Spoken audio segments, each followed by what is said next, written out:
বদলাই ফেলবো, সব বদলাই ফেলবো ইনশাআল্লাহ।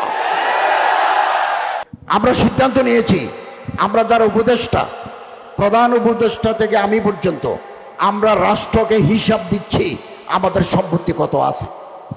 দেওয়া শুরু হয়ে গেছে, আমিও দেব। আমার কিছু জমিনের রেকর্ড লাগবে, এই জন্য আমারটা একটু দেরি হচ্ছে। আমরা যেদিন বিদায় নেব, এক পয়সা আমাদের বাঁটবে না। রাষ্ট্রকে লুটিপুটে খাওয়া, এটা কোন দেশপ্রেমিক মানুষের কাজ হতে পারে না। আমরা এটা দৃষ্টান্ত স্থাপন করতে চাই যে আমরা রাষ্ট্রের টাকা চুরি করব না, দুর্নীতি করব না।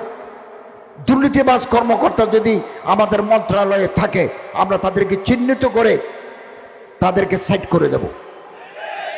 বিগত দিনগুলোতে কলেজে ইসলামিক স্টাডিজ অব দারাসাতুল ইসলামিয়া পারমিশন দেয় নাই, পলিটিক্যাল সায়েন্স পারমিশন পাইছি, ইকোনমিক্স পারমিশন পাইছি, জিওগ্রাফি পারমিশন পাইছি, জেনারেল হিস্ট্রি পারমিশন পাইছে, ইসলাম হিস্ট্রি হলে কেটে দিয়েছে। বদলাই ফেলবো, সব বদলাই ফেলবো ইনশাআল্লাহ। আগামী দিনে ইসলামিক দারাসাতুল ইসলামিয়া বিশ্ববিদ্যালয়ে যাদের ডিগ্রি আছে, তারা কলেজে এই সাবজেক্টের উপর পড়াশোনা করতে পারবেন। ঢাকা বিশ্ববিদ্যালয়ে মাদ্রাসার ব্যাকগ্রাউন্ড দেখলে তাদেরকে ভালো সাবজেক্ট দেওয়া হতো না, অথচ ভর্তি পরীক্ষা তারা 1 নম্বর। বারবার এই গ্রুপ, ওই গ্রুপ, খ গ্রুপ, গ গ্রুপে মাদ্রাসার ছাত্ররা ফার্স্ট, তাদেরকে ঢুকতে দিচ্ছে না। এমনকি একজন প্রফেসর প্রকাশ্যে বলেছেন, আমরা ঢাকা বিশ্ববিদ্যালয়কে মাদ্রাসা করব। আমি তো বলি, ঢাকা বিশ্ববিদ্যালয়কে মাদ্রাসা করলে অসুবিধা কি?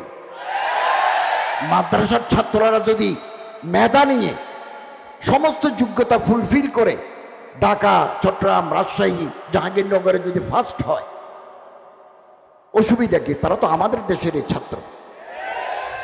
এরকম কিছু মানসিকতার লোক এখনো আছে, আগেও ছিল। আমরা এদের জায়গায় নতুন লোক দিতে চাই, যারা ইসলাম বান্ধব, যারা ইসলামের প্রতি মহাব্বত রাখেন, এরকম মানুষ দিতে চায়। আমি মাননীয় শিক্ষামন্ত্রীর সাথে বেশ কয়েকবার বসেছি।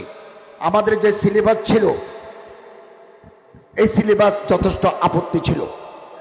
2012 সালকে কেন্দ্র করে আপাতত আমাদের বই ছাপতে হবে, জানুয়ারির 1 তারিখ বই দিতে হবে। আমাদের হাতে সময় কম, 3 মাস সময় আছে। ক্লাস 1 থেকে 10 পর্যন্ত আমাদের বই দিতে হবে। তো 2012 সালকে কেন্দ্র করে আমরা সিলেবাসকে কিছুটা সাজিয়েছি।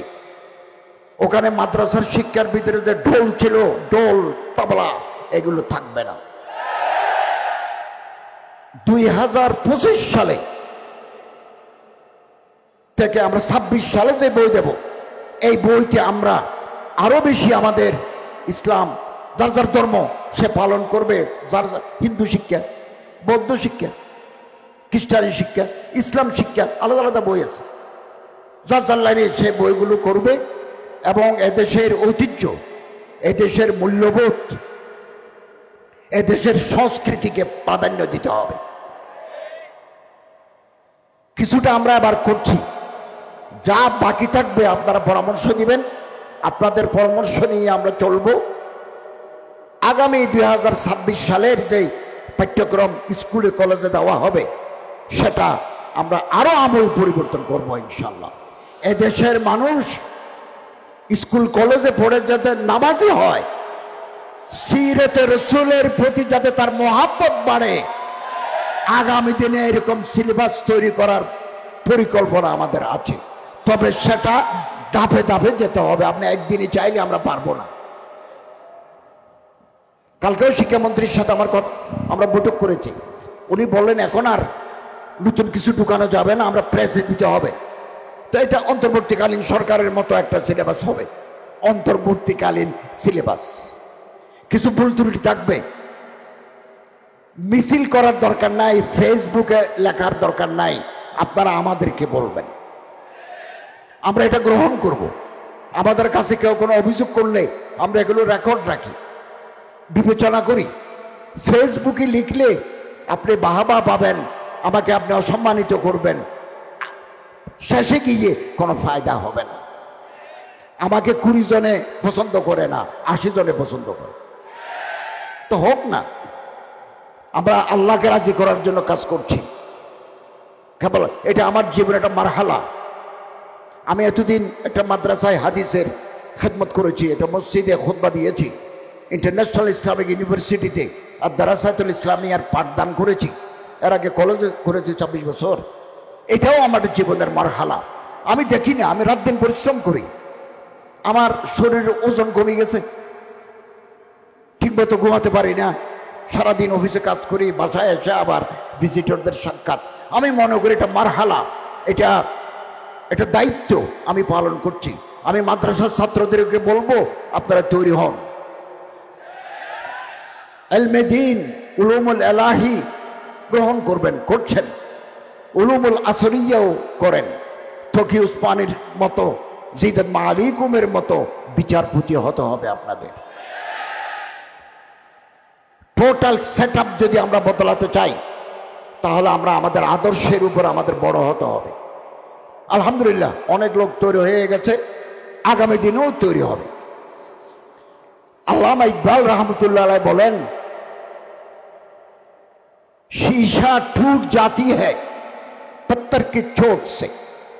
पाथर मेरे दिले शीशा ग्लास भांगी जाए, पाथर मारले ग्लास भांगी जाए। ऐसे शीशा तलाश कर जिससे पत्थर टूट जाए। एमन ग्लास तैरी करो जे ग्लास मारले पाथर भांगी जाए। चीने किछु ब्रिज आछे, चायनाय आमी चीन गेছি, चायनाय किछु ब्रिज आछे, ব্রিজের উপর দিয়ে যে হাঁটি যাবেন, এটা গ্লাসের উপর হাঁটি যাবেন, এত শক্ত গ্লাস। আপনি হাঁটতে নিচে গাছ দেখে ভয় পাবেন, কিন্তু আপনি ভেঙে পড়বেন না, কারণ এটা মজবুত शीशा है। मिल जाए तुझे दरिया तो समंदर तलाश कर। নদী যদি পাও সমুদ্র তালাশ করো।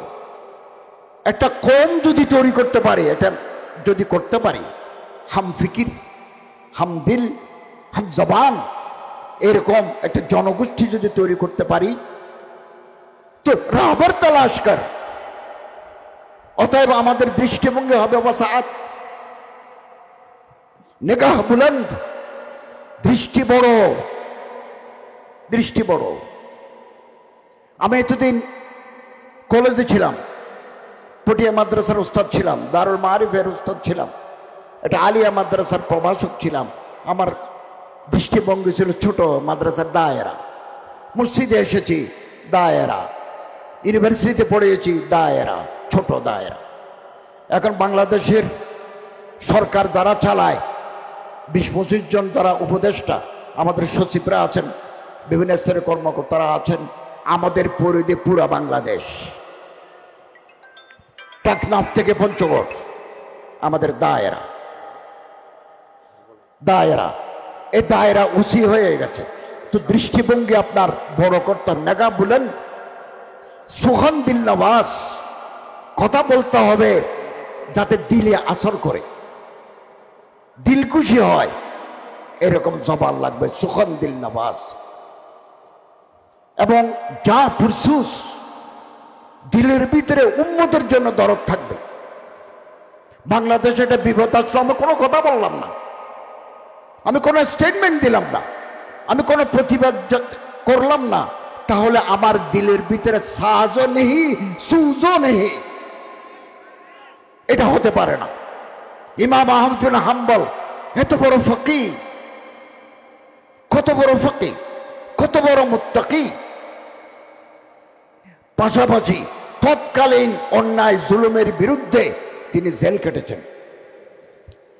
এই সমস্ত উলামায়ে কেরাম, শেখুল হিন্দ আল্লামা মাহমুদুল হাসান রাহিমাহুল্লাহ, শেখুল ইসলাম আল্লামা হোসেন আহমদ মাদানী, তারা কি ব্রিটিশের সাথে আপোষ করে নীরবে থাকতে পারতেন না? পারতেন, কিন্তু তারা মনে করছেন এই মুহূর্তে ময়দানে ঝাঁপিয়ে পড়ে ভারতবাসীকে ব্রিটেনের জুলুম থেকে আমাদের রক্ষা করা প্রয়োজন। ওলামায়ে দেওবন্দের ইতিহাস সংগ্রামের ইতিহাস।